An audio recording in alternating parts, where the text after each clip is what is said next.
Hello world, a week or two ago I made a video on the top 5 hacks of 2021, but you guys pointed out in the comments that I was being a little premature proclaiming the top 5 hacks before the year had even ended. But I figured there were only 3 weeks or so left in 2021, surely nothing could go that wrong in the last 5% of the year, making my video entirely meaningless. Well, it did. Within just 48 hours of exporting the video, the Log4Shell saga began, making my video completely redundant. Aside from being the biggest hack of the year, Log4Shell is arguably the most severe vulnerability ever. This is really one for the history books. The exploit scored a vulnerability score of a perfect 10, an early Christmas present for the poor souls tasked with cleaning up the mess. It's been a good couple of weeks since the whole meltdown began. Let's look at a timeline of events. It all started on December 9th, when the Minecraft community of all things caught wind of a fatal vulnerability in Minecraft servers. It was discovered that after joining a server, an attacker had the ability to gain complete backdoor access to the server by simply sending one line of code in chat. What made this worse is that it didn't even take much skill to exploit, and it wasn't long before proof of concept code appeared across the interwebs, making it super easy for anyone to take advantage of. The problem lay in Minecraft server logs. Every command a player types, every message they send is written to a server.log file.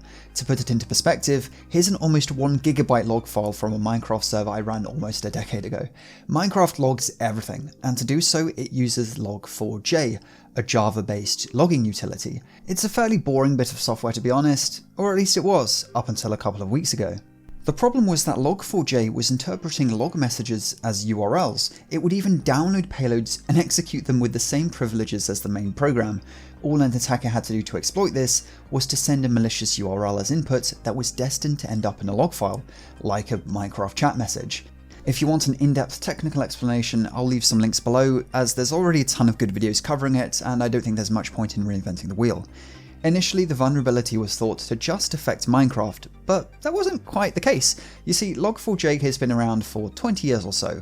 In that time, it's become a bit of an industry standard when it comes to logging in Java, and so the amount of software that utilizes it is staggering.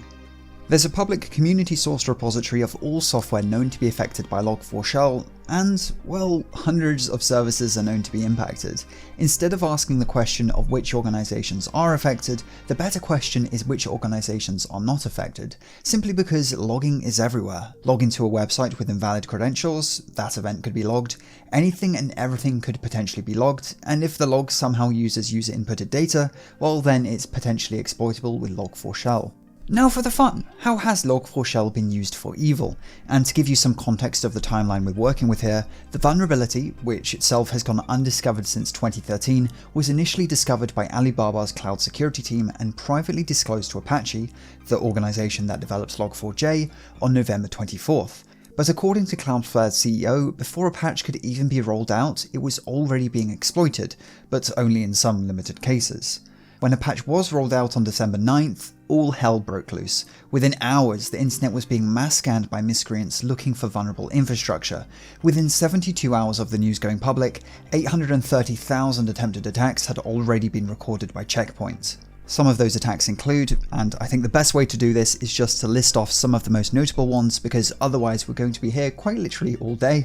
Firstly, Iran's state-backed threat actor Charming Kitten has been using Log4Shell to target the Israeli government. Other state-backed hacker groups, including those from China, North Korea and Turkey, have also been observed using the exploit. Belgium's Ministry of Defense was hit with a paralysing attack, forcing them to lock down their networks. The Conti ransomware gang has been weaponizing the vulnerability, along with cryptojacking malware groups and the Dridex banking malware. And there's more bad news, in that realistically speaking, the issues caused by Log4Shell will persist for many years to come, as so many organizations just aren't aware of whether their systems are vulnerable, and of course some vulnerable software will likely never receive updates. This video is sponsored by Linode, who are giving you $100 worth of free cloud computing. Linode is a totally customizable cloud hosting platform. Whether you're looking to quickly spin up a VPN, website, or host a Kubernetes cluster, Linode has you covered. If it runs on Linux, it'll run on Linode.